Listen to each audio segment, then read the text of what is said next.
Hi everyone, my name is Jenna Collins. I'm the Associate Director at the Douglas County Historical Society here in Alexandria, Minnesota. And today we're going to have a little artifact chat. We're going to talk a little bit about one of my favorite artifacts in our collection. This is what we call the Pehr Christianson cabinet. It is a beautiful piece of furniture that dates back all the way to about the year 1900. It was built by Pehr Christianson, an immigrant to Douglas County. We'll start by giving a bit of a background on Pehr Christianson. He was born in 1855 in Brantevik, Sweden, which is a harbor town on the Baltic Sea. At age 15, Pehr started to work as a sailor.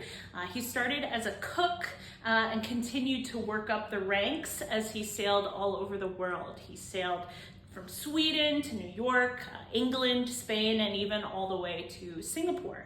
At one point, he spent up to 4 years at sea.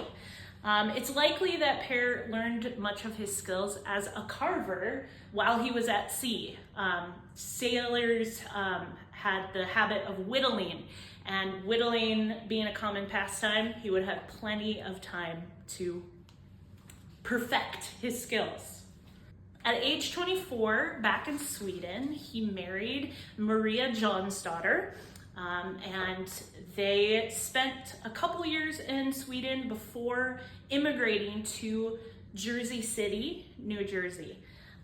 They spent about 2 years there. Pehr spent much of that time working in a sugar factory before they received a letter from one of Maria's childhood friends.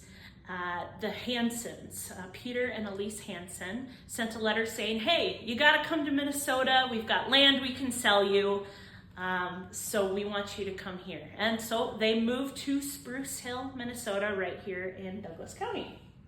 Pehr and Maria came to Spruce Hill in 1883 by invitation of the Hansons, and they lived there with them while they were clearing the land and building a home at that time. Maria and Pehr had 8 children, 7 daughters and 1 son, many of which of the family descendants still live in the Douglas County area today. Our records from the donor of this beautiful cabinet, Pehr's grandson, Arnold Christianson, indicate that it was built around the year 1900. It was kept in the family until being donated for our use here at the Douglas County Historical Society in the year 2000, about 100 years after it was built, and we're hoping to keep it for another 100 years.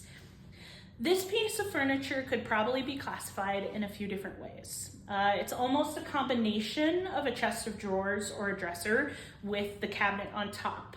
It's not quite an armoire, as the top doors aren't quite big enough for that. In any case, it has plenty of room for storage. It is mostly made of oak and basswood. Oak is sturdy for building a piece of furniture, and basswood in particular is good for carving. It's soft and light and smooth grained. The inside of the drawers are made of what is most likely scrap wood from food storage crates. When you open these doors, you can actually smell that they're made of cedar. Cedar is also a natural bug repellent, so it's a good wood to use for a cabinet like this to just keep all the different little critters out.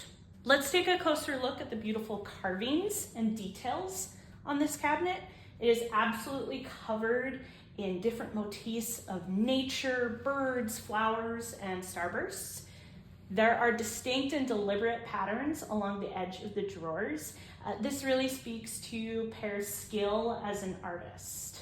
Another fascinating detail are the images of different structures and castles. As a sailor, Pehr traveled extensively and saw many different places.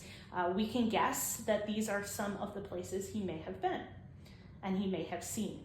Some of these are probably based on memories, but for other carvings, he may have been studying an image or an illustration or from a book. You can see the different types of perspective used in the different structures. Another really fascinating detail are the carvings of statues along the edge here. We have identified this statue here as the Greek god Apollo. Specifically, It looks to have been based on the Apollo Belvedere, a statue that is housed at the Vatican. One thing we can show is that this cabinet has hidden compartments. If you open up this door here, you can see, don't really see any sort of drawer there, except if you reach back, and I can feel a nail, and if I pull on that nail, I can pull out a secret hidden drawer. Very clever way to hide a drawer. Thank you for joining us for our first artifact chat. We really appreciate your support, as it takes a lot of time and money to take care of beautiful artifacts like this. If you're interested in becoming a member or donating, check us out at www.dchsmn.org or email us at historic@dchsmn.org.